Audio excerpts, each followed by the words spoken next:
The future of Canada isn't looking so good right now. There's a problem, a big problem, and I'm sure you know what it is.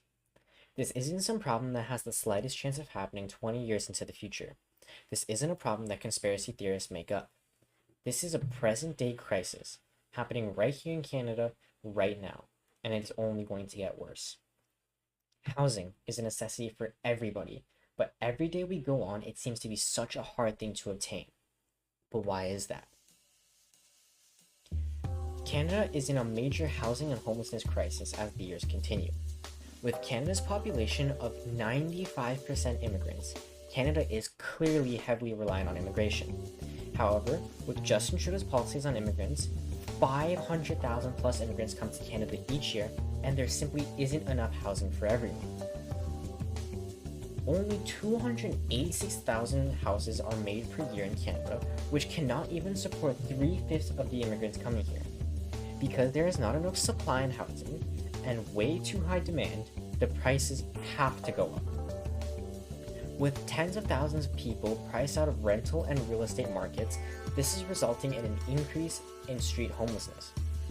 Government data is believed to underestimate the true number of homelessness individuals across the country.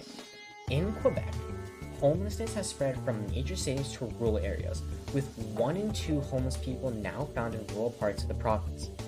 Rising housing costs have pushed people into homelessness, even those with jobs.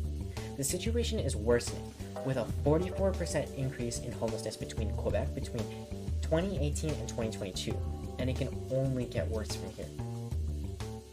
Despite Ontario having the second highest minimum wage in Canada at $16.55 per hour, the escalating housing costs in Toronto have erased any benefits gained from the recent minimum wage increases.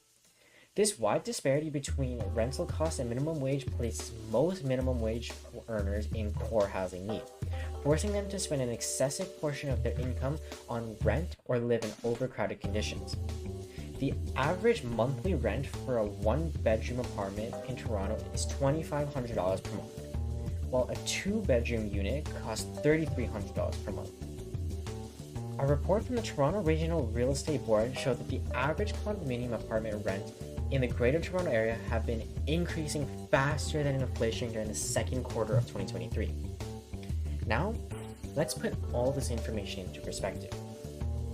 The average home in Canada is $741,000, which is already absurd.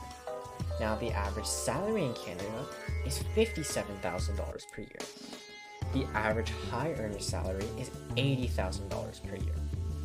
But how much is a typical down payment on a house in Ontario?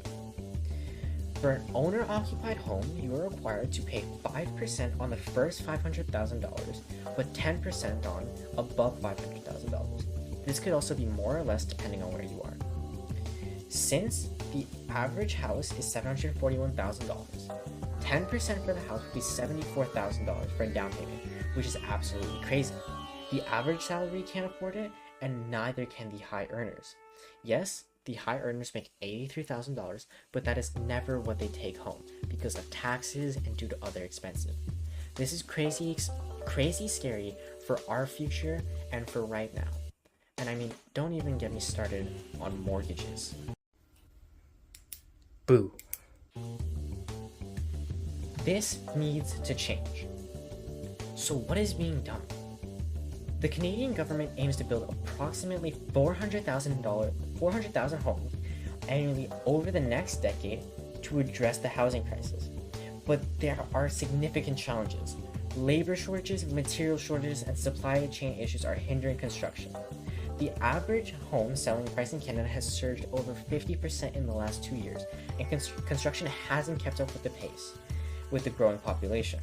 To address these issues, experts suggest making structural changes to the education system to encourage more students to pursue apprenticeships and skilled trades. The government needs to provide more support to employers to take on apprentices, as 80 to 90% of skilled trade education is hands-on. I do think that this is a good change, but I think Canada needs to lessen the amount of immigrants coming here. I think they are majority of the cause of these really high prices, and I'm not saying we need to cut it down too much, as Canada does heavily rely on it, but we do need to cut it down a good amount. but what can we do about it in our everyday lives? First, the problem needs to be brought up with the federal government and Justin Trudeau, whether it is through social media or protests and rallies. Peaceful, of course. I mean, you don't want to get arrested for doing something stupid and have a new home in prison for the rest of your life. Wait a minute.